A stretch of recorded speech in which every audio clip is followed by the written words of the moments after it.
ओम विष्णुपदाय कृष्णप्रेष्ठाय भूतले श्रीमते भक्तिवेदांत स्वामिनिति नामिने नमस्ते सरस्वती देवे गौरवाणी प्रचारिणे निर्विशेष शून्यवादी पाश्चात्य देशतारिणे।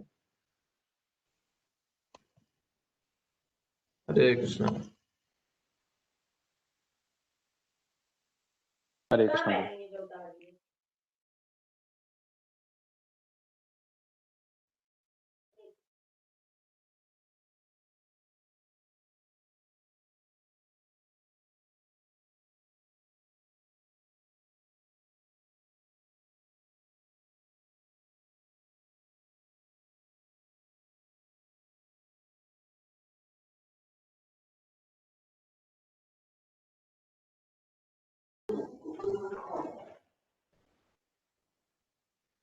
ओके, तो हमने चतुर्श्लोकी भगवद गीता खत्म किया लास्ट टाइम, और अब हम हैं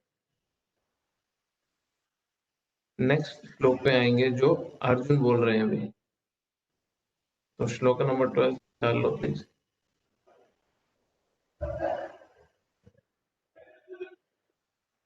अब कृष्णा के इस, हाँ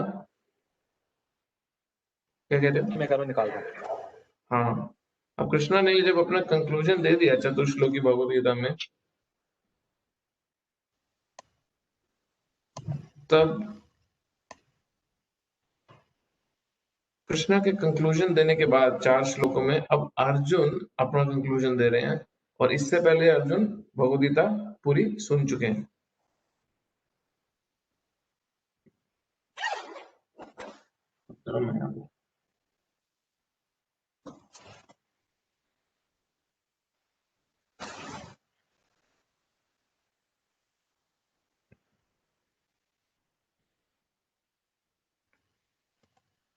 परम ब्रह्म परम धामम पवित्रम परमं भवाम पुरुषं शाश्वतं दिव्यम आदिदेवम अजं विभुम अहुस्त्वां ऋषयः सर्वे देवर्षि नारदस्तथा सितो देवलो व्यास स्वयं चैव ब्रवीषि मे।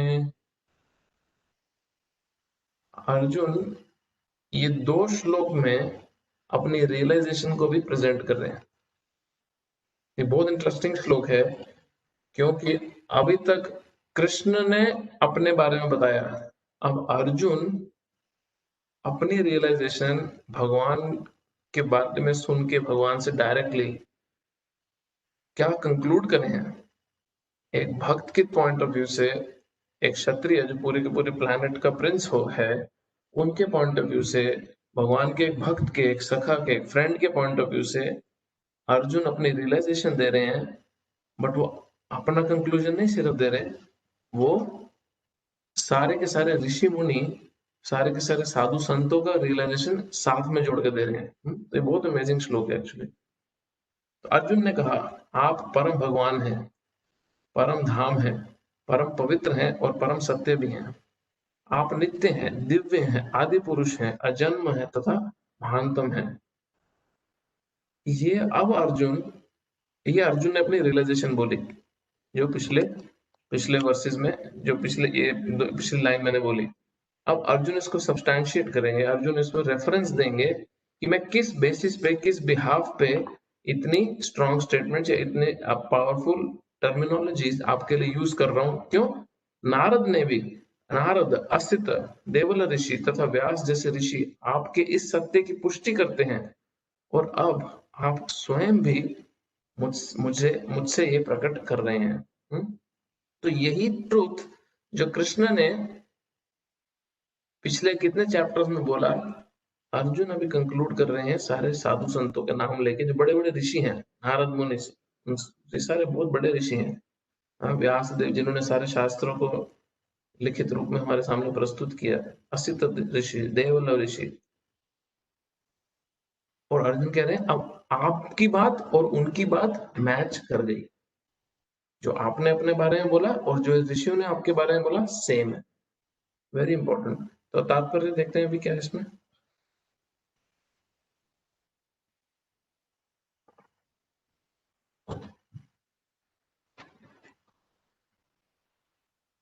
इन 2 श्लोकों में भगवान आधुनिक दार्शनिक को अवसर प्रदान करते हैं, क्योंकि यहाँ ये स्पष्ट है कि परमेश्वर जीवात्मा से भिन्न है। इस अध्याय में 4 महत्वपूर्ण श्लोकों को सुनकर अर्जुन की सारी शंकाएं जाती रही और उसने कृष्ण को भगवान स्वीकार कर लिया। उसने तुरंत ही उद्घोष किया, आप परम ब्रह्म हैं। इसके पूर्व कृष्ण कह चुके हैं कि वे प्रत्येक वस्तु तथा प्रत्येक प्राणी के आदि कारण हैं। प्रत्येक देवता तथा प्रत्येक मनुष्य उन पर आश्रित है। वे अज्ञानवश अपने को भगवान से परम स्वतंत्र मानते हैं। ऐसा अज्ञान भक्ति करने से पूरी तरह मिट जाता है। भगवान ने पिछले श्लोक में इसकी पूरी व्याख्या की है। जब भगवत कृपा से अर्जुन उन्हें परम सत्य रूप में स्वीकार कर रहा है, जो वैदिक आदेशों के सर्वथा अनुरूप है। ऐसा नहीं है कि परम सत्य होने के कारण अर्जुन कृष्ण की चाटुकारी करते हुए उन्हें परम सत्य भगवान कह रहा है। ये बहुत इंटरेस्टिंग पॉइंट है। ऐसा नहीं बड़ा आदमी सामने आ गया तो अभी अर्जुन फ्लैटरी कर रहा है। अभी बड़े आदमी को देख के अपना काम निकालने के लिए अर्जुन परम सखा। विनीत प्रो म्यूट करो आपका।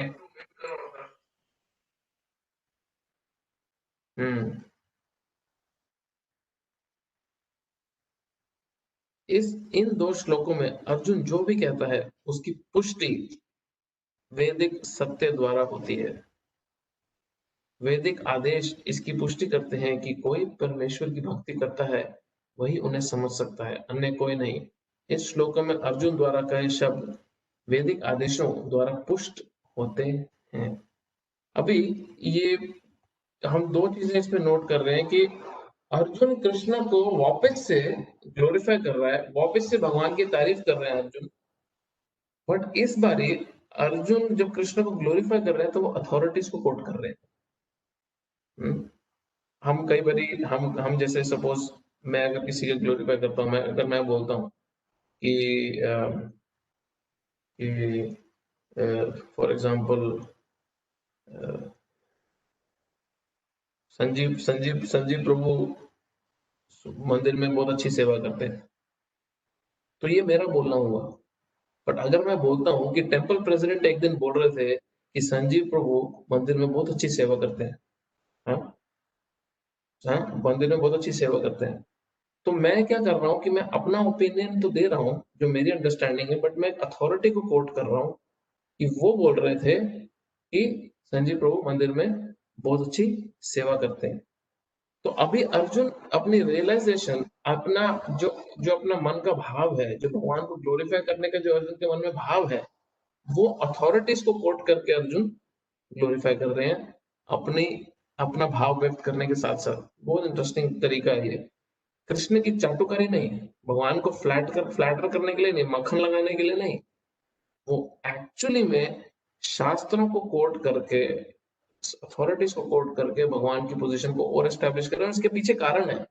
क्या कारण है कि अब इसके बाद में अर्जुन खुद तो कन्विंस हो गए हैं, अब आने वाले पब्लिक के लिए, हमारे लिए, जो आने वाले हजारों लाखों सालों तक लोगों के लिए कृष्ण की जो ऐश्वर्य हैं, भगवान के जो गुण हैं, भगवान की जो क्वालिटीज हैं, स्पेशली उनके जो ऑपुलेंस है, जो उनके ऐश्वर्य हैं, जो आगे हम इस चैप्टर में पढ़ेंगे, भगवान से डायरेक्टली सुनना चाहते हैं अर्जुन। हमारे भले के लिए, हमारे भले के लिए भगवान खुद अपने ऐश्वर्य, अपने गुणों का व्याख्यान करें। अर्जुन अब वो प्लेटफॉर्म सेट कर रहे हैं। खुद तो अर्जुन कन्विंस हो गए, अब हमारे लिए अर्जुन भक्त का हृदय जो है, जो कृपामय हृदय है भक्त का, जो दूसरे लोगों का मदद करना चाहता है, अब उस भाव से अर्जुन आगे बढ़ेंगे। केन उपनिषद में कहा गया है, सेकंड पैराग्राफ पढ़ते हैं। केन उपनिषद में कहा गया है, परम ब्रह्म प्रत्येक वस्तु के आश्रय हैं, और कृष्ण पहले ही कह चुके हैं कि सारी वस्तुएं उन्हीं पर आश्रित हैं। मुंडक उपनिषद में पुष्टि की गई है कि जिन परमेश्वर पर सब कुछ आश्रित है, उन्हें उनके चिंतन में रत रहकर ही प्राप्त किया जा सकता है। कृष्ण का है निरंतर चिंतन स्मरण है, सस्मरण है, जो भक्ति की नवविधि में से है। भक्ति के द्वारा ही मनुष्य कृष्ण की स्थिति को समझ सकता है और इस भौतिक देह से छुटकारा पा सकता है। ये पॉइंट बहुत बारी रिपीटेडली आ रहा है कि भक्ति द्वारा ही हम भगवान की प्राप्ति कर सकते हैं, और कोई तरीके है नहीं, और कोई प्रोसेस नहीं है। वेदों में परमेश्वर को पवित्र माना गया है। अभी भगवान की जो एक एक क्वालिटीज बोली है ना अर्जुन ने, परम ब्रह्म हो, परम धाम हो, पवित्र हो, और उस पर व्याख्या हो रही है बेसिकली तात्पर्य में। वेदों में परमेश्वर को पवित्र माना गया है। जो व्यक्ति कृष्ण को परम पवित्र मानता है वह समस्त पाप कर्मों से शुद्ध हो जाता है। भगवान की शरण में गए बिना पाप कर्मों से शुद्ध नहीं हो पाता। अर्जुन द्वारा कृष्ण को परम पवित्र मानना वेद स्मृत है। इसकी पुष्टि नारद आदि ऋषि द्वारा भी हुई है। कृष्ण भगवान है और मनुष्य को चाहिए कि वह निरंतर उनका ध्यान करते हुए उनसे दिव्य संबंध स्थापित करे। वह परम अस्तित्व है। वे समस्त शारीरिक आवश्यकताओं तथा जन्म मरण के से मुक्त हैं। इसकी पुष्टि अर्जुन ही नहीं अपितु सारे वेद पुराण तथा इतिहास ग्रंथ करते हैं। सारे वैदिक साहित्य में कृष्ण को ऐसा वर्णन मिलता है, और भगवान स्वयं चौथे अध्याय में कहते हैं, यद्यपि मैं अजन्मा हूँ किंतु धर्म की स्थापना के लिए इस पृथ्वी पर प्रकट होता हूँ। वह परम पुरुष हैं, उनका कोई कारण नहीं है, क्योंकि वह समस्त कारणों के कारण हैं और सब कुछ उन्हीं से उद्भूत है। ऐसा पूर्ण ज्ञान केवल भगवत कृपा से प्राप्त होता है। ये हम कितनी बार सुन चुके हैं एक्चुअली में, ये पर्टिकुलर पैराग्राफ का जो है कि भगवान ही परम पुरुष हैं, और भगवान के परम पुरुष होने के कारण, भगवान के परम पुरुष होने के कारण उनसे जो हमारा संबंध स्थापित है करना है, वो रिलेशनशिप ही स्पिरिचुअल है, वो दिव्य रिलेशनशिप है। और कैसे किया जा सकता है? भक्ति के माध्यम से। सो बेसिकली इसको 3 लाइन में निचोड़ करके डालें, हम भगवान के अंश हैं। भगवान कृष्ण जिनके हम अंश हैं वो परम ब्रह्म है, परम धाम है, और हमारा उनसे भक्ति के द्वारा ये रिश्ता पुनः स्थापित हो सकता है।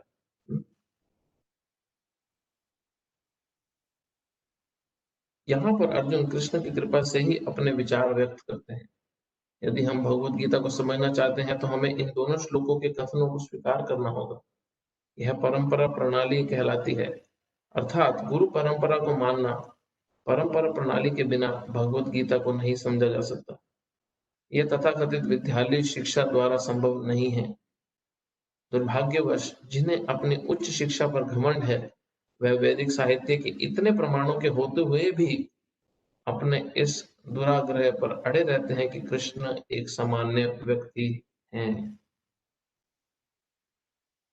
परंपरा से आई हुई नॉलेज में त्रुटियां नहीं होती, कमियां नहीं होती, मिस्टेक्स नहीं होती। क्यों? क्योंकि उसको अहंकार के पिटारे में या तराजू में नहीं तोला जाता, अहंकार के बॉक्स में दे के आगे नहीं पास किया जाता। उसको भक्ति का नॉलेज जो है, शुद्ध भक्ति का नॉलेज जो है, वो शुद्ध भक्त द्वारा वो एक प्योर प्लेटफॉर्म पे ही आगे अपने परंपरा को दी जाती है। अहंकार के प्लेटफॉर्म पे देने का मतलब क्या है? अहंकार के बर्तन में देने का मतलब क्या है कि मैं अपनी महानता दिखाने के लिए अपने शिष्यों को कुछ ज्ञान दूं।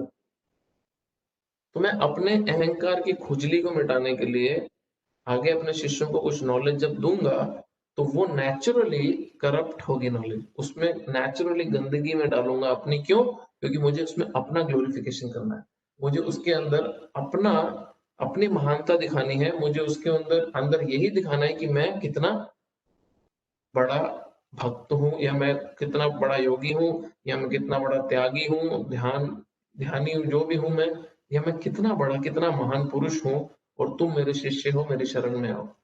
तो जब उस मूड से, वो अहंकार के वो बर्तन पे रख के जब मैं अपने शिष्यों को कोई ज्ञान दे, अगली जनरेशन को, तो ये नेचुरली उसमें कंटामिनेशन आएगी। बट अगर कोई सिर्फ और सिर्फ एक ही कारण से अगली परंपरा को ज्ञान दे कि भगवान की शुद्ध सेवा करनी है, भगवान की शुद्ध भक्ति करते हुए ये नॉलेज अगली जनरेशन को पास करनी है, तो उसमें प्योर नॉलेज ट्रांसफर होगी। उस गुरु की कोई इच्छा नहीं होगी कि मेरे को सम्मान मिले, गुरु की कोई इच्छा नहीं होगी कि मेरे को आदर सत्कार मिले, गुरु की कोई इच्छा होगी नहीं कि मेरे को महान बोला जाए। या मेरे को भगवान की तुलना में भगवान के बराबर बोला जाए, तो वो जब गुरु जो भगवान का शुद्ध भक्त है, जिसका एक ही गोल है कि किस तरह भगवान के गुणों को और व्याख्यान किया जाए, भगवान के गुणों की और महिमा दुनिया में बताई जाए, जब वो ज्ञान प्रस्तुत करेंगे अगली जनरेशन को, आने वाली पीढ़ियों को, जो गुरु परंपरा में वो शुद्ध नॉलेज होगी। तो ये बहुत बड़ा डिफरेंस है। हाँ, तो इसीलिए जब हम परंपरा में ज्ञान सुनते हैं, भगवत ज्ञान, भगवान का ज्ञान जो हम परंपरा के माध्यम से सुनते हैं, उसमें गलतियां नहीं होती, और वो अपने जीवन में लागू करने से, वो उस हिसाब से अपना जीवन चलाने, अगर हम चलाएं सिर्फ उसको फॉलो करके, तो रिजल्ट 100% आता ही आता है, क्योंकि वो नॉलेज ही प्योर है। तो ये बहुत इंपॉर्टेंट श्लोक है। बहुत सारे इंपॉर्टेंट पॉइंट्स भी हैं इसके अंदर, क्योंकि यहाँ पे भगवान के सिर्फ गुणों की महिमा नहीं की जा रही, भगवान के बारे में सुनने की महिमा महिमा भी की हुई है, श्रवण की महिमा भी है। ये कितना पावरफुल है भगवान के बारे में सुनना।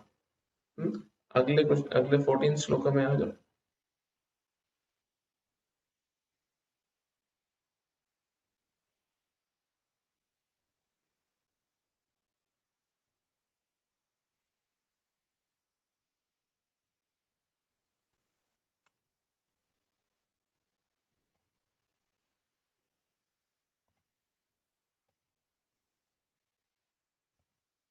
सर्ववेदमृतं मन्ये यन्मां यदसि केशव, न हि ते भगवान् व्यक्तिं विदुर्देवा न दानवा। हे कृष्ण, आपने मुझसे जो कुछ कहा है उससे मैं पूर्णतः सत्य मानता हूँ। हे प्रभु, ना तो देवता गण ना असुर गण ही आपके स्वरूप को समझ सकते हैं। अभी अर्जुन ने पूर्ण रूप से अपने को समर्पित करते हुए कृष्ण को बोला, जो तुमने मुझे बताया है अभी तक, मैं सबको सत्य मानता हूँ। क्यों? कि तुम्हारे को तो ना देवता समझ सकते हैं ना असुर समझ सकते हैं, बेसिकली कोई समझ ही नहीं सकता तुम्हें। तात्पर्य वापस से वही परंपरा वाली बात अभी हमें समझ नहीं आएगी इसमें। यहाँ पर अर्जुन इसकी पुष्टि करते हैं कि श्रद्धाहीन तथा असुरी प्रकृति वाले लोग कृष्ण को नहीं समझ सकते। जब देवता गण तक उन्हें नहीं समझ पाते, तो आधुनिक जगत के तथाकथित विद्वानों का क्या कहना। भगवत कृपा से अर्जुन समझ गए कि परम सत्य कृष्ण है और संपूर्ण है। अतः हमें अर्जुन के पथ का अनुसरण करना चाहिए। उसे भगवत गीता का प्रमाण प्राप्त था, जैसा कि भगवत गीता के चतुर्थ अध्याय में कहा गया है। भगवत गीता को समझने की गुरु परंपरा का भगवत गीता को समझने की गुरु परंपरा का ह्रास हो चुका था। ओ अच्छा, जो जो गुरु परंपरा थी भगवत गीता, जिससे जो कृष्ण का ज्ञान चला रहा था, वो रुक गया था समय के प्रभाव से। अतः कृष्ण ने अर्जुन से पुनः उसकी स्थापना की, क्योंकि वह अर्जुन को अपना परम प्रिय सखा तथा भक्त समझते थे। अतः जैसे कि गीतोपनिषद की भूमिका में हमने कहा है, भगवत गीता का ज्ञान परंपरा विधि से प्राप्त करना चाहिए। परंपरा विधि के लुप्त होने पर उसके सुप्त पात्र के लिए अर्जुन को चुना गया। हमें चाहिए कि अर्जुन का हम अनुसरण करें, जिसने कृष्ण की सारी बातें जान ली। तभी हम भगवत गीता के सार को समझ सकेंगे और तभी कृष्ण को भगवान रूप में जान सकेंगे। तो बेसिकली जो कृष्ण ने जब चौथे अध्याय में बोलते हैं कि मैंने ये सेम ज्ञान सूर्यदेव विवस्वान को दिया था कुछ लाखों करोड़ों साल पहले, बट समय के प्रभाव से ये परंपरा का जो ज्ञान जो मैंने सूर्य को दिया, सूर्य ने आगे अपने अगले जनरेशन को दिया, फिर अगले जनरेशन को दिया, समाप्त हो गया। सूर्यदेव विवस्वान ने इक्ष्वाकु को दिया, फिर मनु को दिया, तो ये नॉलेज जो है वो लुप्त हो गई। कृष्ण अर्जुन को बोलते हैं कि अब तुम्हारे माध्यम से मैं वापस से पुनः ये नॉलेज को सोसाइटी में एस्टैब्लिश कर रहा हूँ।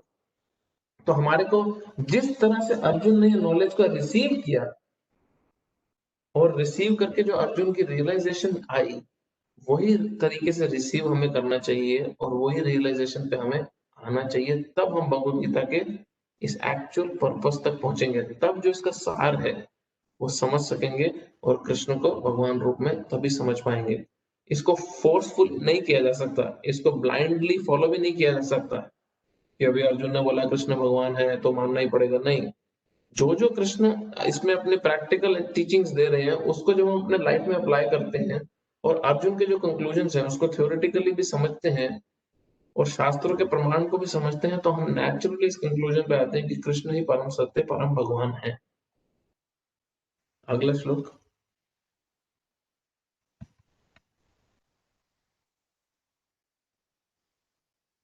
स्वयं एवात्मानम् वेत्थ त्वं पुरुषोत्तम, भूतभावन भूतेषु देव देवो जगत्पते। अभी अर्जुन ने कृष्ण से ये सब सुन के इतना भर गया, इतना भाव आ गया अर्जुन में इमोशनली, कि वो भी कॉन्स्टेंटली भगवान को ग्लोरीफाई करता जा रहा है। बोल रहे हे परम पुरुष, हे सबसे उद्गम, हे समस्त प्राणियों के स्वामी, हे देवों के देव, हे ब्रह्मांड के प्रभु, निस्संदेह एकमात्र आप ही अपने को अपनी अंतरंग शक्ति से जानने वाले हैं। ये भी अर्जुन अर्जुन का इमोशन सारा बाहर आ रहा है, इसका जो डिवोशन है बाहर आ रहा है अर्जुन का। तात्पर्य, परमेश्वर कृष्ण को वह ही जान सकते हैं जो अर्जुन तथा अनेक अनुयायियों की भांति भक्ति करने के माध्यम से भगवान के संपर्क में रहते हैं। आसुरी तथा नास्तिक प्रकृति वाले लोग कृष्ण को नहीं जान सकते। ऐसा मनोधर्म जो भगवान से दूर ले जाए परम पातक है, और जो कृष्ण को नहीं जानता उसे भगवत गीता की टीका करने का प्रयत्न नहीं करना चाहिए। ये बड़ी प्रॉब्लम है एक्चुअली में, बहुत समय से हो भी रहा है, और इसलिए कई लोग जिनको भगवत गीता में इंटरेस्ट भी है वो कंफ्यूज भी हैं कि क्या भगवत गीता पढ़े, पढ़े कौन सी, क्योंकि इतने लोगों ने अपनी अपनी टिप्पणियां दी है ना भगवत गीता के ऊपर। जैसे वैसे आप पर्सनल में प्रैक्टिकली सोचो कितना ऑफेंसिव है, कितना इंसल्टिंग है कि आप आप अपने एक प्राइवेट कन्वर्सेशन में या आप एक पब्लिक स्पीच में कुछ आगे बोलते हो। अब वो पब्लिक स्पीच में जो कुछ रिकॉर्ड किया आपने, आपकी कोई स्पीच आपने पब्लिक में आगे दी, सपोज आपने कॉलेज में एक स्पीच दी या अपने ऑफिस में एक स्पीच दी। अब सारे एम्प्लॉय खड़े हो जाएं और अपना ओपिनियन डाल के बोले कि हाँ हाँ विनीत का मतलब ये था, हाँ हाँ अतुल का कहने का मतलब ये था, हाँ हाँ गौरव ने एक्चुअली ये कहना चाहता था, हेमंत तो ये बोल रहा था।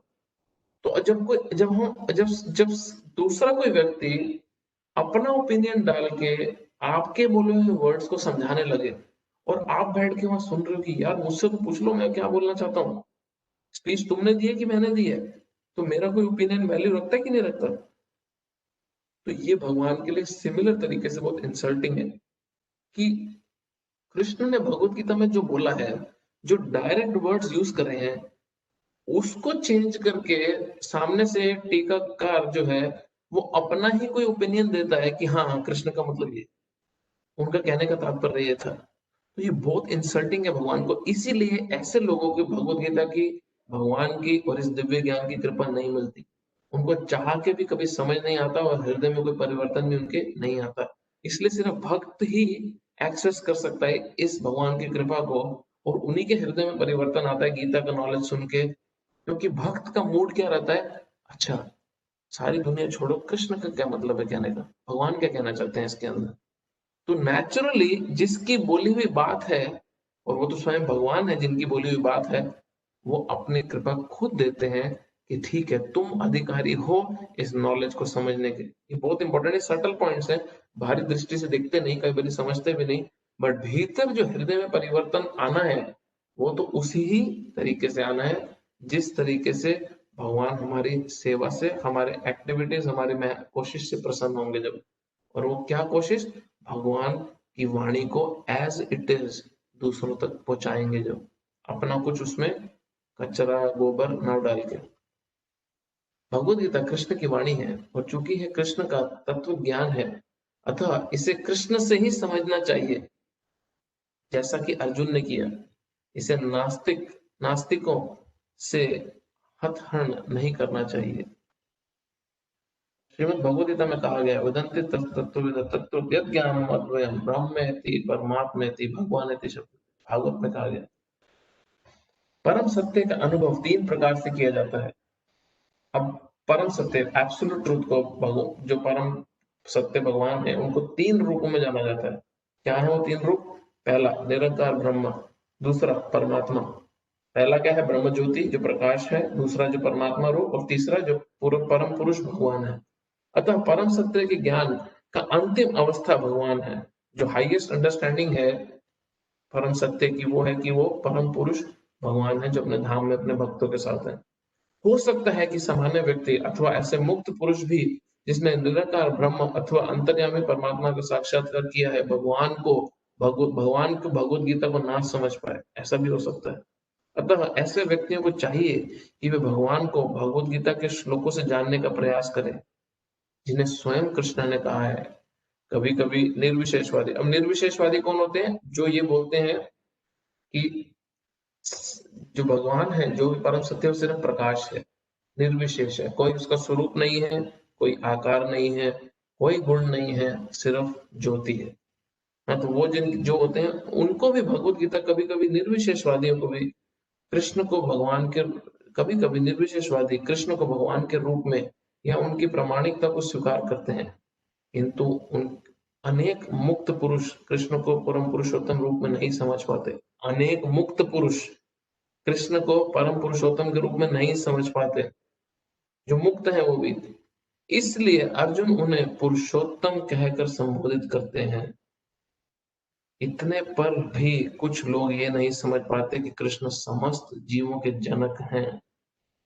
अर्जुन स्पेसिफिकली ये वर्ड यूज कर रहे हैं, पुरुषोत्तम, पुरुष उत्तम, top most human, not top most human but top most person, basically पुरुष means person, top most person. इसलिए अर्जुन उन्हें भूत भावन कहकर संबोधित करते हैं। भूत भावन मीन्स लिविंग एंटिटी, जितने भी जीव हैं उनके तुम कारण हो। यदि कोई उन्हें भूत भावन के रूप में समझ लेता है तो भी वह उन्हें परम नियंता के रूप में नहीं जान पाता। अब ये ग्रेडेशन है, ये एक के बाद एक स्टेज बढ़ रही है, ये बड़ा इंटरेस्टिंग है। हाँ, पहले पुरुषोत्तम, हाँ, लीडर ऑफ मैन, सब पुरुषों में उत्तम। फिर भूत भावना, अगली स्टेज, जो इसमें हम पैराग्राफ में पढ़ रहे हैं, मैं पहले ही बता देता हूँ, फिर हम पढ़ पाएंगे इसलिए। अगली स्टेज है भूत भावना, सभी जितने भी जीव हैं उनके पिता हैं, फिर उसमें भी समझ नहीं पाता तो अगली स्टेज क्या है? भूतेषु, सभी जीवों के कंट्रोलर है। फिर देव देव, जो इस श्लोक में सारे वर्ड में आए हैं कि सारे के सारे देवताओं के भी तुम भगवान हो। फिर जगतपति, तुम सारे के सारे जगत के नाथ हो, प्रोपराइटर हो, पति हो, तुम ही असली कंट्रोलर हो। इसलिए अर्जुन उन्हें भूत भावन कहकर संबोधित करते हैं। यदि कोई उन्हें भूत भावन के रूप में समझ लेता है तो भी वह उन्हें परम नियंता के रूप में नहीं जान पाता। इसलिए उन्हें यहाँ पर भूतेषु या परम नियंता भी कहा गया है। हर कैटेगरी अर्जुन ने फिल कर दी है भगवान की को एक्सप्लेन करने। यदि कोई भूतेषु रूप में भी उन्हें समझ लेता है तो भी उन्हें समस्त देवताओं का उद्गम रूप में नहीं समझ पाता। ये सारे देवता उन्हीं से आ रहे हैं। इसलिए उन्हें देवदेव, सभी देवताओं का पूजनीय देव भी कहा गया है। यदि देवदेव रूप में भी उन्हें समझ लिया जाए तो वे प्रत्येक वस्तु के परम स्वामी के रूप में समझ में नहीं आते। इसलिए यहाँ पर उन्हें जगतपति कहा गया है। इस प्रकार अर्जुन की अनुभूति के आधार पर कृष्ण विशुद्ध सत्य की स्थापना इस श्लोक में हुई है। अर्जुन ने बहुत सिस्टमैटिकली भगवान की पोजीशन को एस्टैब्लिश किया। बहुत अमेजिंग श्लोक है सारे। हमें चाहिए कि कृष्ण को यथा रूप में समझने के लिए हम अर्जुन के पद चिन्हों का अनुसरण करें। जिस तरह अर्जुन ने समझा एग्जैक्टली वैसे ही समझ ले। जैसे अर्जुन सक्सेसफुल हुआ था, हम भी हो जाएंगे। अगला श्लोक।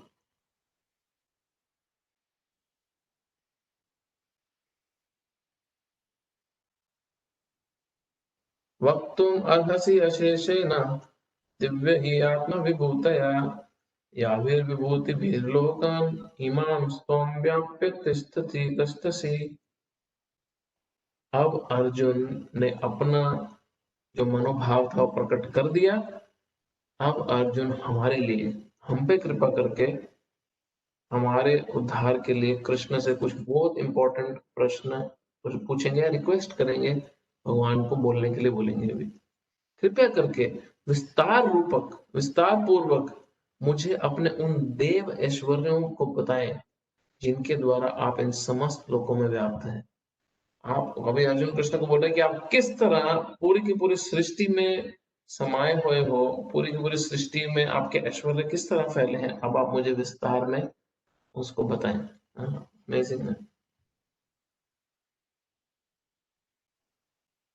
अर्जुन अपने लिए नहीं पूछ रहे हैं, हमारे लिए पूछ रहे हैं, क्योंकि अर्जुन अपना कंक्लूजन पिछले श्लोकों में दे चुके हैं। तुम परम भगवान हो, तुम परम सत्य हो, तुम देव देव हो, तुम जगत पते हो, तुम भूतेषु हो, सब कुछ तुम हो, तुम ही स्वयं भगवान हो, मैं कन्विंस्ड हूँ। अब हमारे लिए अर्जुन पूछ रहे हैं। इस श्लोक से लगता है कि अर्जुन भगवान संबंधी अपने ज्ञान से पहले से संतुष्ट हैं। कृष्ण कृपा से अर्जुन को व्यक्तिगत अनुभव, बुद्धि तथा ज्ञान और मनुष्य के इन साधनों से जो कुछ भी प्राप्त हो सकता था वह सब प्राप्त है, तथा उसने कृष्ण को भगवान के रूप में समझ रखा है। उसे किसी प्रकार का संशय नहीं है, तो भी वे कृष्ण से अपनी सर्वव्यापकता की व्याख्या करने के लिए अनुरोध करते हैं।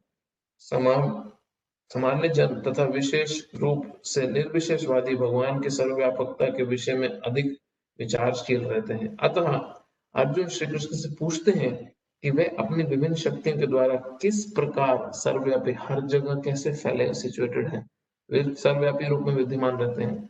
हमें ये जानना चाहिए कि अर्जुन सामान्य लोगों के हित के लिए ये पूछ रहे हैं। अगला श्लोक।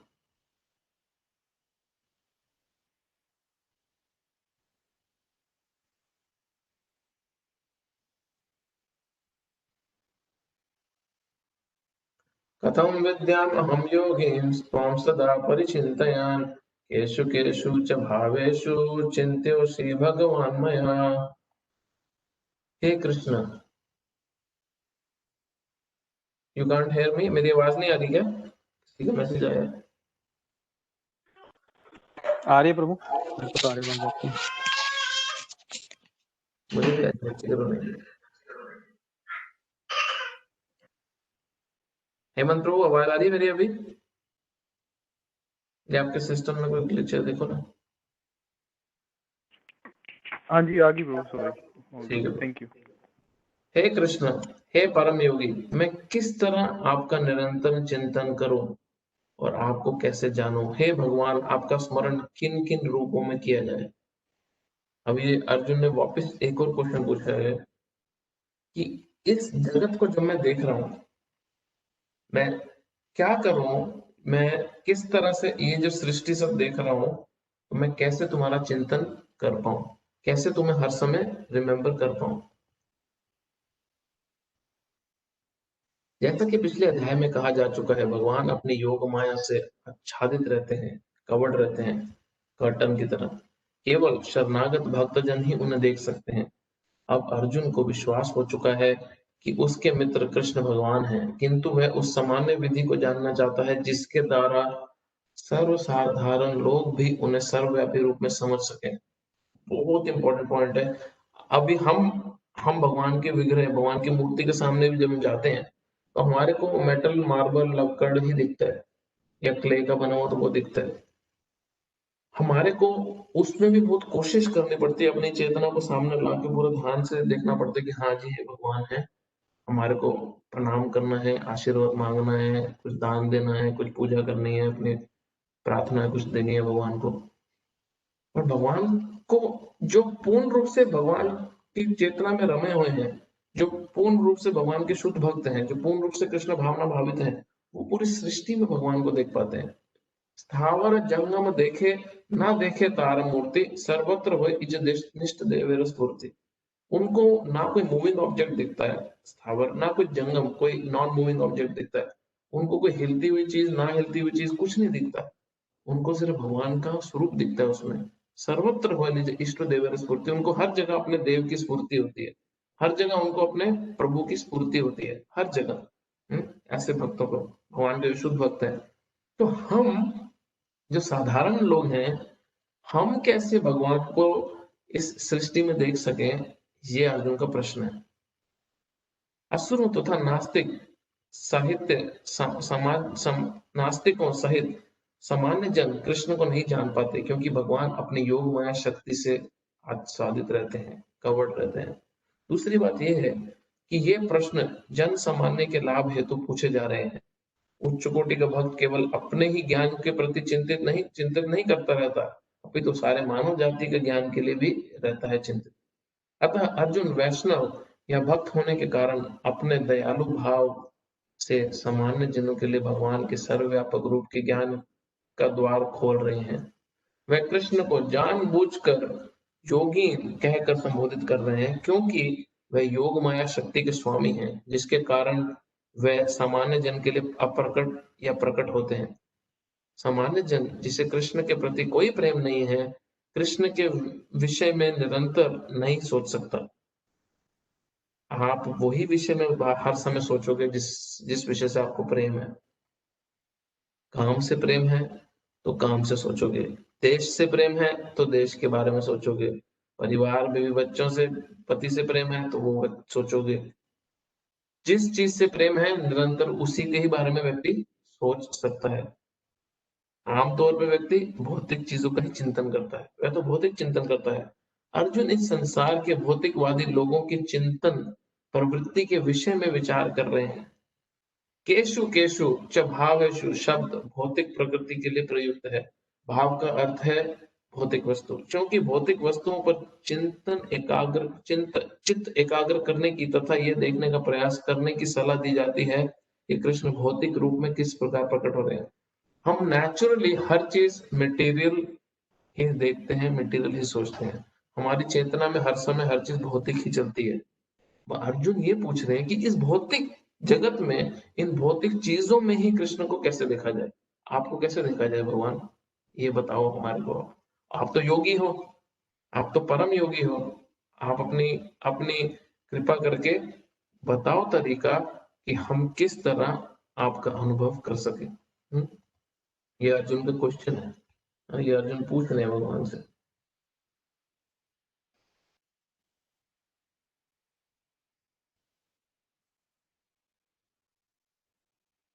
अगला श्लोक करते हैं, फिर ये सेक्शन खत्म हो जाएगा। इस चैप्टर में मैंने आपको सेक्शंस नहीं बताया ना, कौन से सेक्शन चल रहे हैं।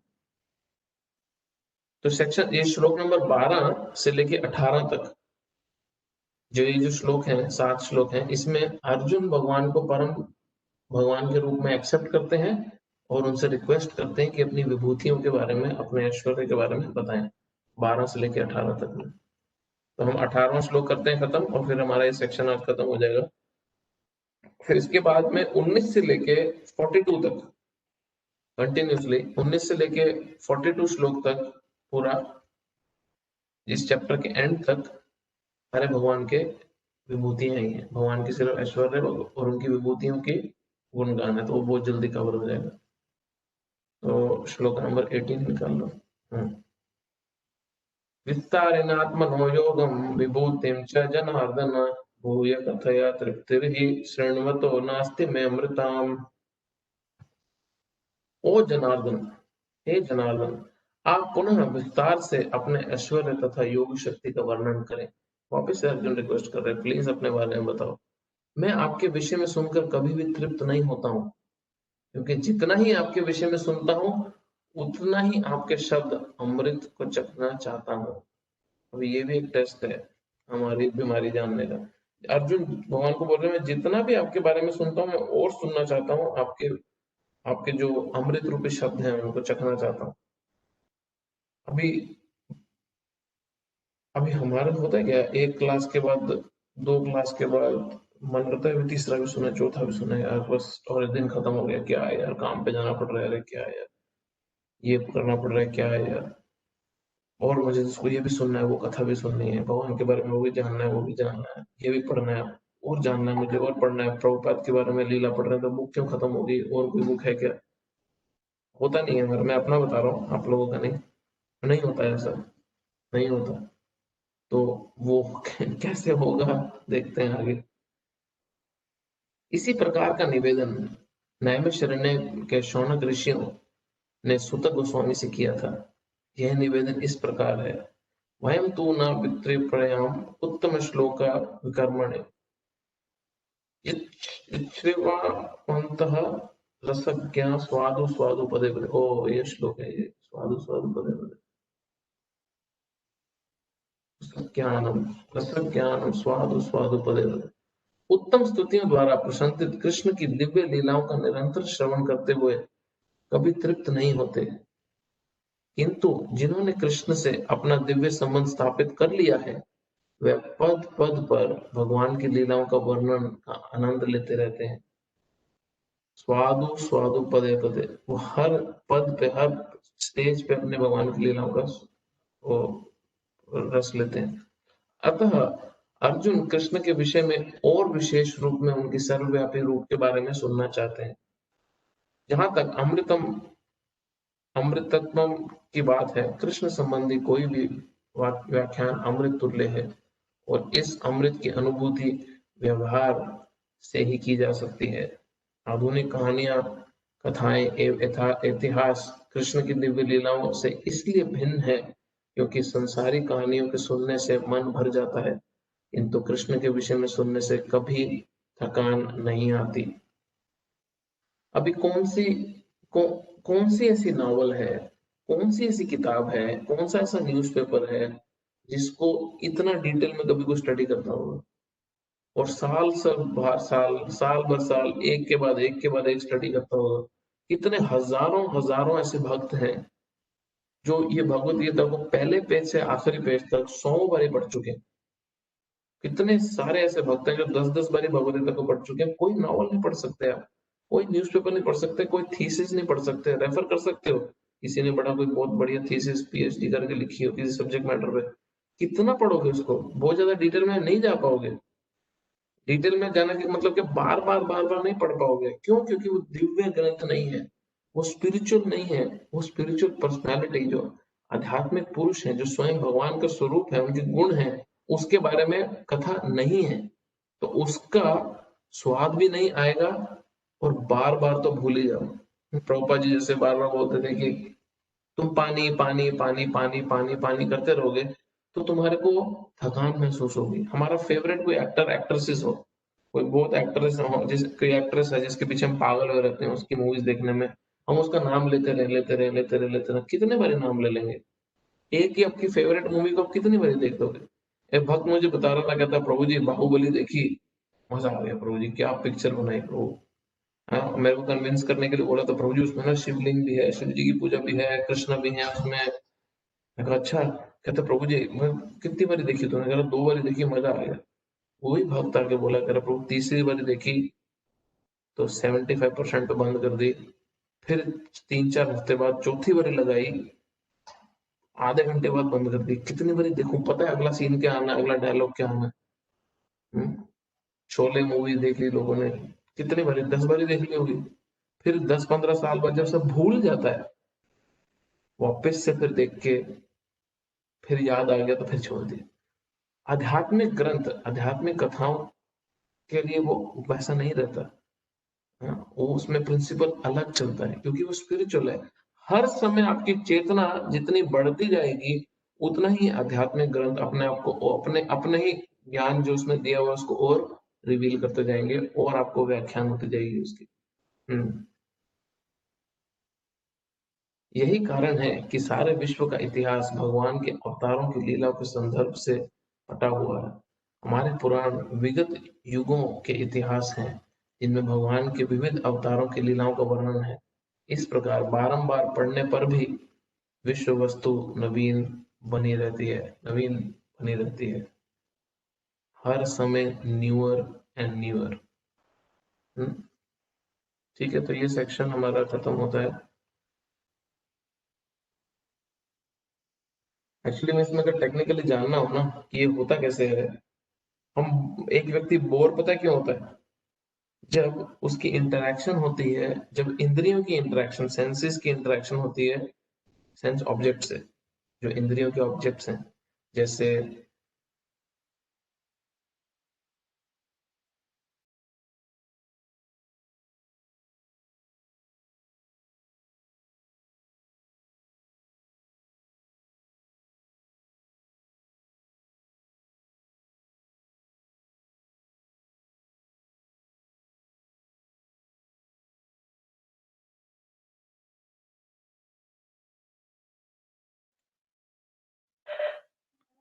हरे कृष्णा प्रभु, आपकी आवाज नहीं आ रही।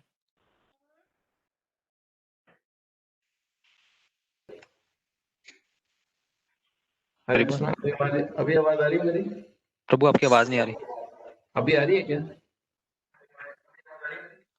हाँ प्रभु अभी आ रही है। हाँ आ रही है।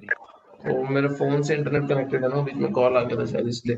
तो इस सिंपल, इसमें प्रिंसिपल बड़ा सिंपल है, बड़ा अच्छा प्रिंसिपल है कि जब आत्मा अपनी सेंसेस को यूज करती है कोई सेंस ऑब्जेक्ट के लिए, जैसे हम अपने जीभ को यूज करते हैं कुछ टेस्टी खाने के लिए और उससे आनंद प्राप्ति की कोशिश करते हैं, जब उससे हम आनंद प्राप्त करने का प्रयास करते हैं तो उसमें बोर्डम हो जाती है, एंजाइटी भी आती है, डिप्रेशन भी आता है। क्यों?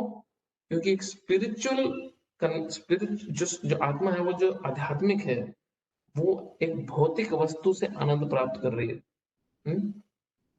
बट जब यही आत्मा इन्हीं इंद्रियों के द्वारा जब कोई आध्यात्मिक कार्य करती है, भगवान की लीला पढ़ती है, भगवान के गुण पढ़ती है, भगवान के नाम पढ़ती है, भगवान की सेवा करती है, भगवान के भक्तों का संग करती है किसी भी प्रकार से, तो उसको आनंद की अनुभूति होती है। क्यों? क्योंकि आत्मा जो हम आत्मा जो डीप रूटेड अंदर हमारी एग्जिस्टेंस, जो हमारी रियलिटी है, वो अपने सेम प्लेटफॉर्म पे डील कर रही है। आत्मा जो आध्यात्मिक है वो भौतिक स्तर पे डील करेगी तो वो बोर हो जाएगी। इसलिए एक ही पिक्चर को 2-3 बार देख के बोर लगता है। एक ही व्यक्ति को के शरीर के प्रति आकर्षण हो के व्यक्ति बोर हो जाता है, फिर बोलता है चलो छोड़ो, अभी हो गया ना, अभी सब हो गया, अभी आगे बढ़ो। फिर एक ही नौकरी कर कर करके पैसा कमा कमा के बोर होता है, उसको पैसे से वो बोर हो जाता है, इसलिए वो नौकरी चेंज करता है। फिर थोड़ा सा और ज्यादा पैसा आता है, फिर उससे ही बोर हो जाता है, फिर वो चेंज करता है। फिर और पैसा आता है, फिर वो चेंज करता है। अरे आध्यात्मिक स्तर पे आनंद प्राप्त करने की जो हमारी आदत है, जो आत्मा के स्तर पे जो हमारी असली आदत है, उसको हम भौतिक वस्तुओं से कब तक ले लेंगे, कब तक खींच लेंगे? वो बोर होना ही होना है हमारे को। कई बार ये सोचना चाहिए कि यार हम बोर क्यों हो जाते हैं, हम हर बारी चीजें चेंज क्यों करते रहते हैं। अब वेस्टर्न कल्चर में देखो, जब इंडियन कल्चर में क्या है, भारत भारत से जो आ रहे हैं, हमारे भारत में ड्यूटी को बहुत अहमियत दी है। हाँ? हमारी जो ड्यूटीज हैं उसको बहुत अहमियत दी है। इसके कारण में होता क्या है कि ड्यूटीज को बहुत अहमियत दी है, तो इसलिए रिश्तों में लड़ाइयां बढ़ जाना, एक दूसरे से बोर हो जाना, एक दूसरे से मन भर जाने के बावजूद भी व्यक्ति अपनी ड्यूटी समझ के चलता रहता है, एक रिलेशनशिप को निभाता रहता है अच्छे से। और फिर क्या होता है कि जब वो अपनी ड्यूटी के स्तर पे रिलेशनशिप को निभाता रहता है, तो फिर वो इस शरीर के प्लेटफॉर्म से हट के ड्यूटी के प्लेटफॉर्म पे आके फैमिली को चलाने के लिए कॉम्प्रोमाइज करता रहता है। भले वो बोर हो, भले उसको एंजाइटी भी हो उस रिलेशनशिप में, वो करता है। अब वेस्टर्न कल्चर में ड्यूटी का कॉन्सेप्ट है नहीं, तुम वही चीज करते हो जो तुम्हें आनंद देती है। अब तुम सिर्फ अगर वही चीज करते हो जो तुम्हें हैप्पीनेस प्रदान कर रही है, और इंडिया में भी यही सेम कल्चर अभी आता जा रहा है कि तुम वही चीज करो जो जिससे जिससे तुम्हें खुशी मिल रही है। अब जिससे तुम्हें खुशी मिल रही है मतलब जिससे तुम्हारी इंद्रियों को खुशी मिल रही है, सेंसेस को एंजॉयमेंट मिल रही है। अब मेरे को एक रिश्ते में, एक पति पत्नी के रिश्ते में मेरी सेंसेस की एंजॉयमेंट तो खत्म हो गई थोड़े समय बाद। तो क्या करूंगा मैं? मेरे पास क्या ऑप्शन बचा है? डाइवोर्स का ऑप्शन बचा है। छोड़ दो रिश्ता, अगला पार्टनर, अगला पार्टनर। इसलिए 3-3 4-4 पार्टनर, 5-5 पार्टनर आम व्यक्ति अपने जीवन में चेंज कर लेता है वेस्टर्न कल्चर में। क्यों? क्योंकि अभी इस सेंस एंजॉयमेंट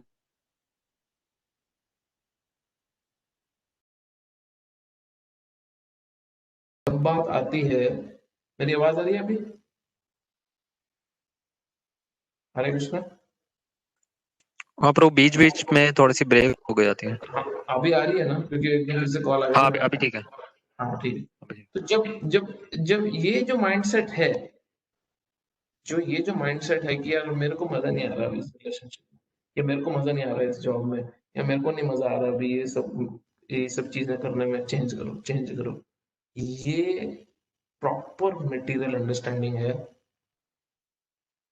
कल्चरल अंडरस्टैंडिंग जो इंडिया से, वो भी मटेरियल है, बट क्योंकि उसमें duty, morals, religion, social pressure जो इंडिया में है उसमें इन्वॉल्व है, तो हम बोर्डम से ऊपर उठ के मोरालिटी, धर्म, ड्यूटीज, सोशल प्रेशर के हिसाब से टिक जाते हैं किसी रिश्तों में या कोई नौकरी में, कुछ भी स्थिति, किसी भी सिचुएशन में। अब सब कुछ तो क्रम्बल हो रहा है, सब कुछ टूटता जा रहा है, तो बचने का एक ही तरीका है सिर्फ, अगर हम उसको स्पिरिचुअल प्लेटफॉर्म पे देखना शुरू करें। जब तक हम स्पिरिचुअल लाइफ को बीच में इन्वॉल्व नहीं करेंगे, अभी जो इंडिया में जो वैदिक कल्चर था वो तो पूरी तरह खत्म होता ही जा रहा है।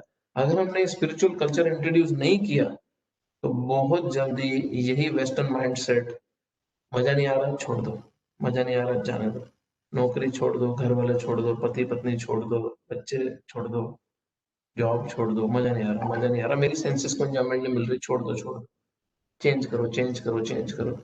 प्रभुपाद जी कई बार बोलते थे, मजा ऐसे गुस्से परेशान होके, कि तुम वेस्टर्नर लोगों की प्रॉब्लम ही यही है कि तुम चेंज बहुत करते हो, तुम बहुत चेंज करते हो। अब पुराने जमाने में जाओ, एक व्यक्ति एक आदमी के पास, मालिक के पास नौकरी करता था और पूरा जीवन वही नौकरी करता था और वो सेटिस्फाइड रहता था। हाँ, क्योंकि वो सेटिस्फैक्शन अपनी पैसे में नहीं, थोड़ी हायर प्रिंसिपल्स में देखता था।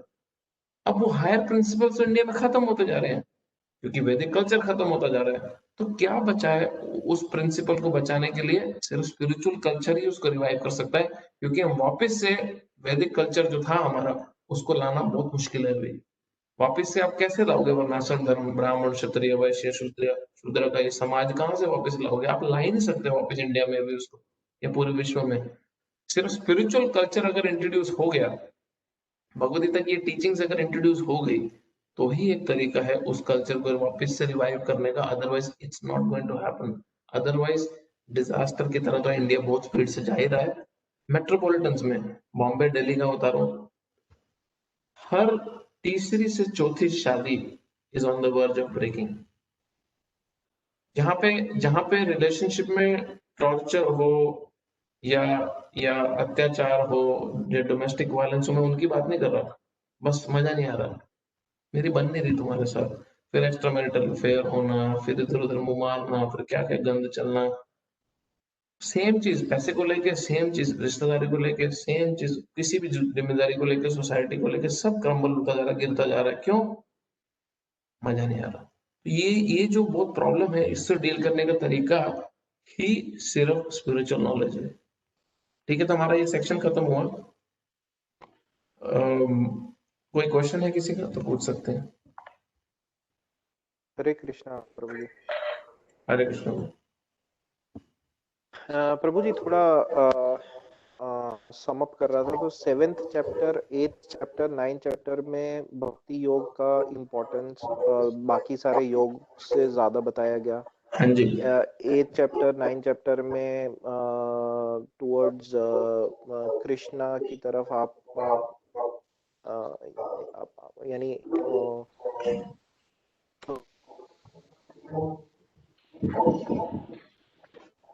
हाँ हाँ जी, हाँ फर्स्ट में देखो। हाँ जी, बोलिए ना।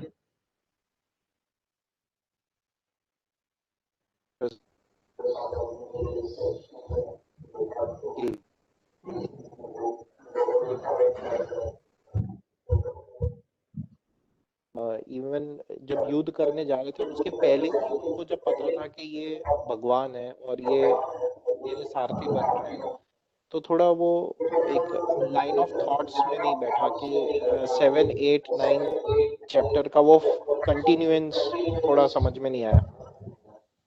दूसरा एक पॉइंट और था कि हम लोग ने कल और लास्ट क्लास में ये भी डिस्कस किया था कि समय जो है वो भी भगवान ही है, वो भी काल ही है। तो वो काल वो क्योंकि वो हर चीज को डिस्ट्रॉय कर रहा है, चाहे वो पॉजिटिव हो या वो नेगेटिव हो, चाहे वो तो उसको थोड़ा अगर आप एम्फेसाइज करें। हाँ, तो पहला पार्ट जो आपका क्वेश्चन का है कि अभी देखो भगवत गीता नाम से सुनते हैं, भगवत गीत, भगवान का गाया गीत।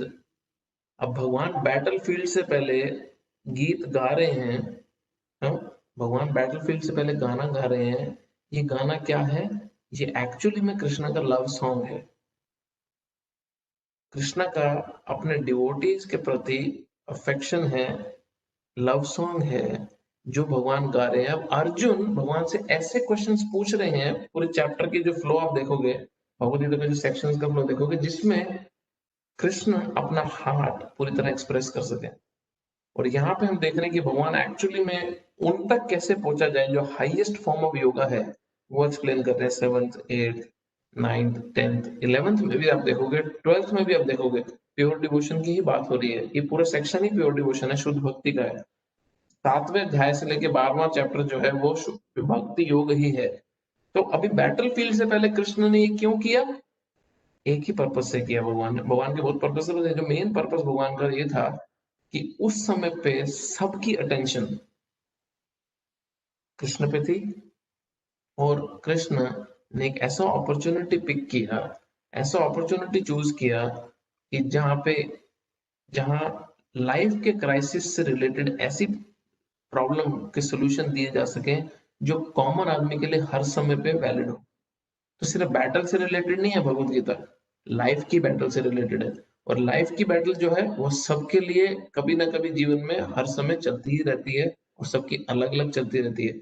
इसलिए जो प्रिंसिपल्स होते हैं जीवन में, जो प्रिंसिपल्स होते हैं वो हर जगह अप्लाई किए जा सकते हैं। डिटेल सबकी अलग हो सकती है।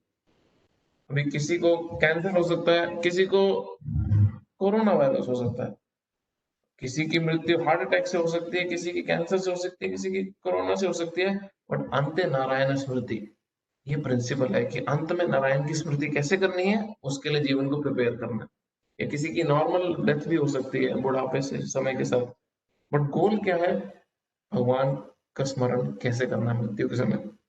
तो डिटेल डिफरेंट हो सकती है, बट भगवान ने भगवत गीता में प्रिंसिपल्स बोले जो हर समय पे लागू किए जा सकते हैं। ठीक है, तो आपको दूसरा क्वेश्चन कि हाँ भगवान काल है और वो नेगेटिव है, करेक्ट। क्यों? पहली बात तो जो समय है वो स्पिरिचुअल वर्ल्ड में होता नहीं है, समय सिर्फ मटेरियल वर्ल्ड में होता है। और वो भगवान का स्वरूप है टेम्पररी वर्ल्ड में। भगवान का टेम्पररी सिर्फ डिस्ट्रॉय करता है, हर चीज को डिस्ट्रॉय करता है। समय के साथ साथ चीजें सामने आती हैं और फिर समय ही उसको डिस्ट्रॉय कर देता है। समय के साथ साथ नए एम्पायर आए, ब्रिटिश एम्पायर आया, रोमन एम्पायर आया, और वही समय ने उसको विध्वंस करके खत्म भी कर दिया। यही समय के साथ पॉलिटिकल पार्टी आती है और यही समय पॉलिटिकल पार्टी को हटा देता है। तो जब समय पॉलिटिकल पार्टी को ला रहा होता है, एक एम्पायर को उठा रहा होता है, एक कंट्री को बेस्ट क्रिकेट टीम बना रहा होता है, या एक व्यक्ति को सुपरस्टार बना रहा होता है, तो ये पॉजिटिव होता है। जब वही समय उसको उठा के पटक के नीचे गिर देता है या हटा देता है उस पोजीशन से, तो वो भी समय ही है। तो उसका पॉजिटिव नेगेटिव दोनों है। ठीक है वो। प्रभु जी, थोड़ा एक इस पे पॉइंट पे अगर एम्फेसाइज करें तो ये समय फिर युग के साथ कैसे वो रिलेट करता है? हाँ, तो समय अभी जैसे समय के अभी समय में अपने डिवीजन है। अब समय समय है, जैसे फॉर एग्जांपल मैं आपको एक तरीके से एग्जांपल सोच के बताता हूँ कि यही समय में सीजन भी हैं। सर्दी में आप ज्यादा खा पाते हो, गर्मी में आप कम खा पाते हो। समय है ना, टाइम ही तो चल रहा है, टाइम ही चल रहा है, उसमें डिफरेंट वेरिएशन आती है, सीजन आती है। वैसे सतयुग आता है, इस समय में धर्म बहुत ज्यादा प्रधान होता है। हर कोई मुक्त लिबरेशन बहुत इजीली पा सकता है। फिर अगला जो युग है, जो समय आप देखोगे समय चल रहा है, वो और गिरता जाता है, फिर गिरता जाता है, फिर गिरता जाता है, कलयुग में आके सबसे गिर जाता है। फिर क्या करते हैं भगवान? अपने ही समय को फिर रिवाइव करते हैं, फिर सतयुग आता है, फिर हाई क्वालिटी के लोग आते हैं, फिर गिरते जाते हैं, गिरते जाते हैं, गिरते हैं, तो समय को फिर रिवाइव करते हैं, ऊंचा उठता है, गिरता जाता है। तो ये समय का साइकिल ही ऐसा चलता रहता है कॉन्स्टेंटली।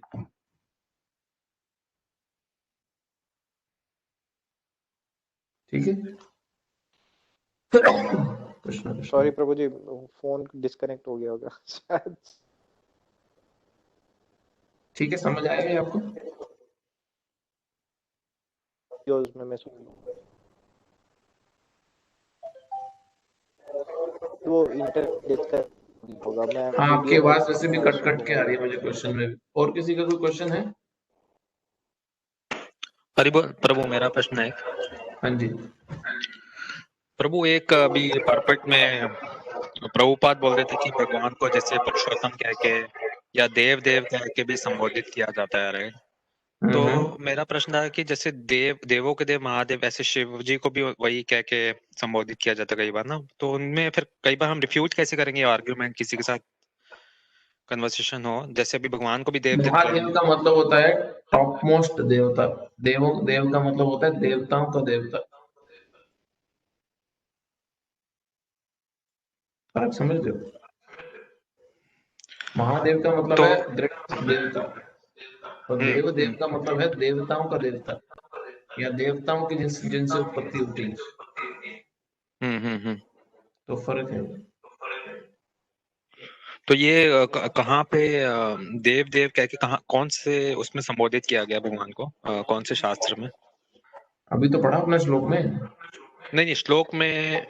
तो हाँ भगवद गीता शास्त्र ही तो है जिसमें संबोधित किया भगवान। Okay okay okay. भगवान को आदि देव करके संबोधित किया है। भगवान को जगत पते तो हमने पढ़ा ही पीछे आया है। ठीक है ब्रो, ठीक है, थैंक यू।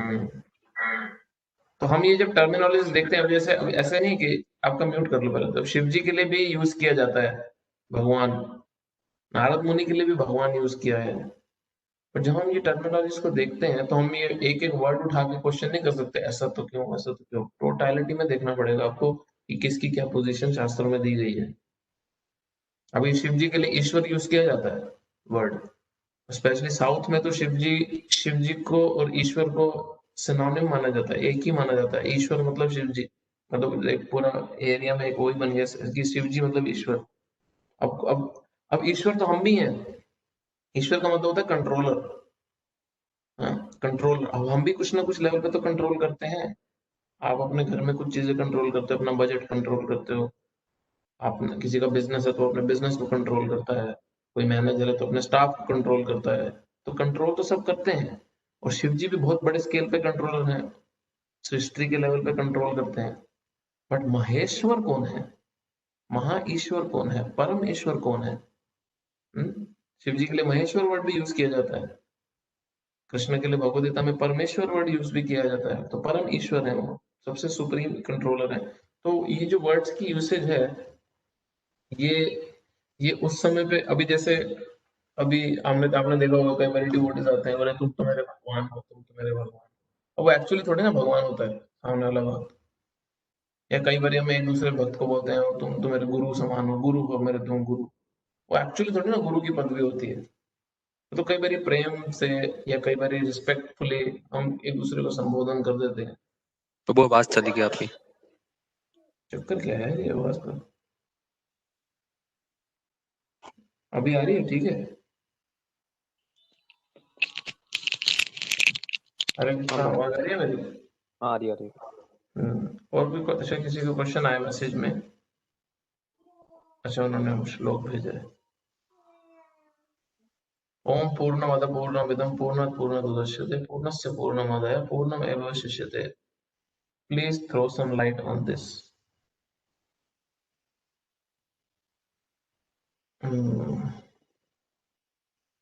फोन की टॉर्च लाइट चली गई, वैसे कौन सा लाइट क्या है? अच्छा, समझाना है ना मतलब। तो अभी ये जो श्लोक है, ये ईशोपनिषद का मूल मंत्र है। ईशोपनिषद जो सारे 108 उपनिषद हैं, उसमें से सबसे प्राइम उपनिषद में से एक है ईशोपनिषद, जो ईश कंट्रोलर का उपनिषद है, जो भगवान के जो नियता, जो स्वभाव है, जो कैरेक्टरिस्टिक है, उसके ऊपर उपनिषद है। उसका सबसे मेन जो मंत्र है, जो मूल मंत्र, इन्वोकेशन मंत्र है ओम पूर्णमद पूर्णमिदं, कि भगवान अपने आप में पूर्ण है। भगवान अपने आप में पूर्ण है, पूर्ण पूर्ण उदच्यते, और हर जो पूर्ण मतलब कंप्लीट। तो भगवान अपने आप में कंप्लीट है। अब इस कंप्लीट यूनिट से जो भगवान है, इस कंप्लीट यूनिट से जितने भी कंप्लीट यूनिट निकलेंगे, चाहे वो ये सृष्टि है, चाहे वो ये जीवात्मा है, चाहे वो दूसरी सृष्टियां हैं, जो पूरी क्रिएशन में कुछ भी है, जिस इस कंप्लीट यूनिट से जितने भी कंप्लीट यूनिट निकलेंगे वो भी कंप्लीट है, और भगवान भी कंप्लीट रहेंगे, ये सारे कंप्लीट यूनिट निकलने के बाद भी। तो ये कंप्लीटली आपको समझ आ जाएगा कि कितने कंप्लीट भगवान हैं जब उनसे सब कुछ कंप्लीट निकलेगा। बट हम कंप्लीटली कंफ्यूज हो जाते हैं इतना कंप्लीट कंप्लीट सुन के। बट इसका कंप्लीट से कंफ्यूज ना हो, सिंपल मतलब ये है कि भगवान इतने कंप्लीट हैं, इतने पूर्ण हैं कि उनसे कुछ भी निकले वो भी पूर्ण रहेगा, और भगवान तब भी पूर्ण ही रहेंगे। अब हम जीवात्मा कैसे पूर्ण है? हम जीवात्मा पूर्ण इस तरह है कि हमारे पास सारी फैसिलिटी है, 100% फैसिलिटी है कि हम अपनी जो कंप्लीटनेस है उसको भगवान को समझने में लगा सके और वापस से उस मेन कंप्लीट जो भगवान पूर्ण है उसको समझा जा सके। और ये सृष्टि कैसे कंप्लीट है? ये सृष्टि जो टेम्पररी है, मटेरियल है, अब ये कैसे कंप्लीट है कि इसमें सारी सुविधाएं दी हैं एक जीवात्मा को कि वो परम कंट्रोलर, परम पुरुष भगवान जो परम पूर्ण है उनको समझ सके। तो इस कनेक्शन से ये सारी कंप्लीटनेस ईशोपनिषद में समझाई गई है। अगर आपको फिर भी ये कंप्लीट नॉलेज नहीं समझ आती और आप कंप्लीटली कंफ्यूज हो तो आपको कंप्लीट राइट है कि आप मुझसे दोबारा से क्वेश्चन कंप्लीटली पूछ सकते हो। ठीक है ब्रो, और कोई क्वेश्चन है किसी का?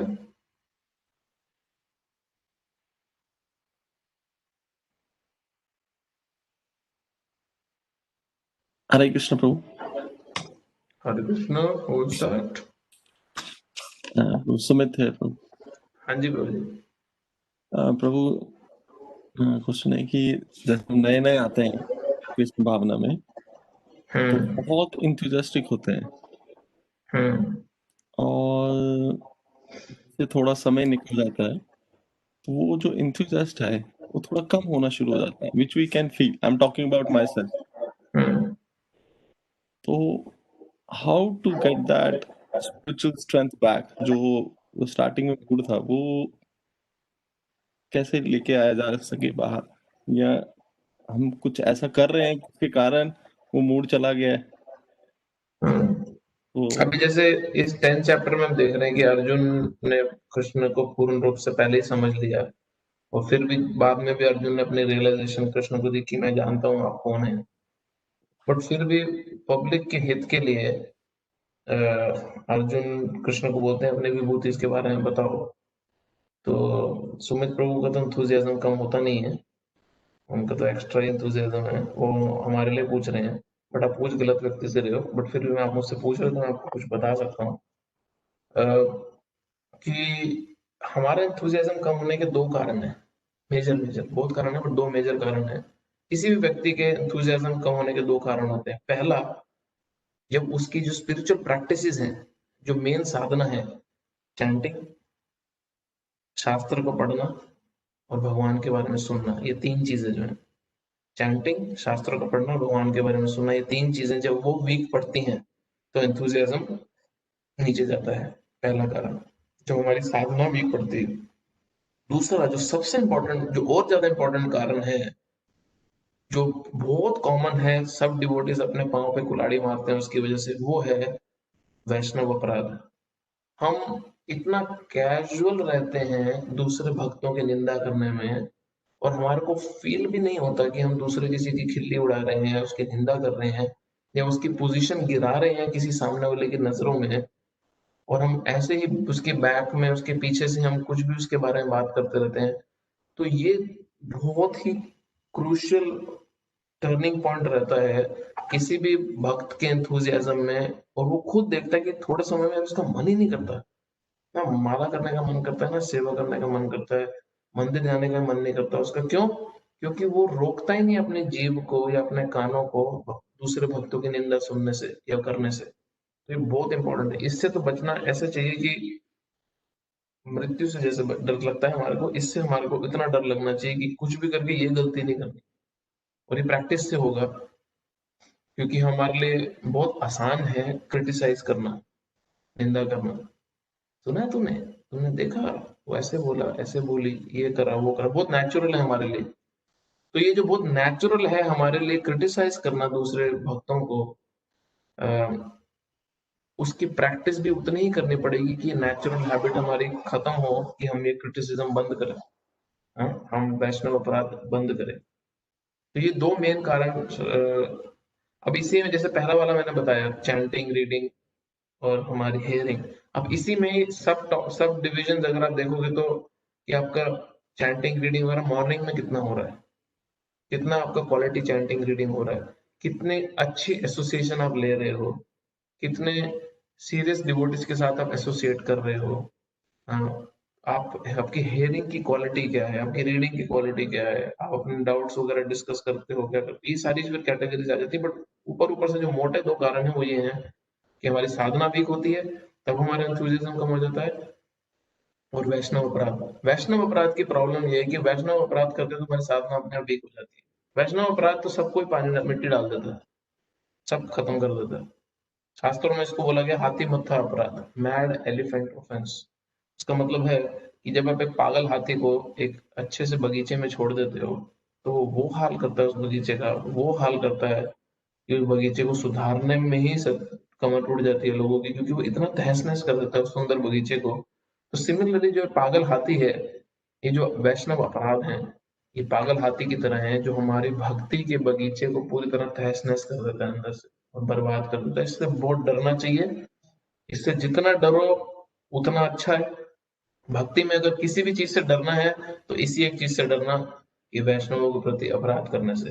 बाकी भगवान से भी डरने की जरूरत नहीं है, भक्तों से, गुरु से, किसी से डरने की जरूरत नहीं है। अगर डरना है किसी चीज से तो इसी एक चीज से डरना, कि किसी भी भक्त की निंदा नहीं करनी, उसको नीचे नहीं गिराना, उसको नीचे नहीं दिखाना, उसकी पीठ पीछे उसकी बुराई नहीं करनी। अगर करना है तो दबा के उसकी तारीफें करो, अच्छे से प्लान बनाओ, पूरे के पूरे जोर लगाओ और किसी ना किसी तरह उनकी तारीफें करो, मुंह पे पीछे जो भी है, पर निंदा नहीं करनी है बिल्कुल।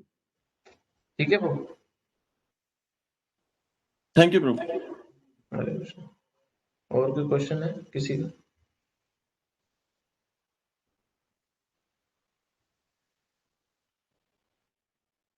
ठीक है, खत्म करें। ग्रंथराज में भगवत गीता की जय। श्री की जय। जय। Thank you Prabhu. Hare Krishna. Hare Krishna. Hare Krishna.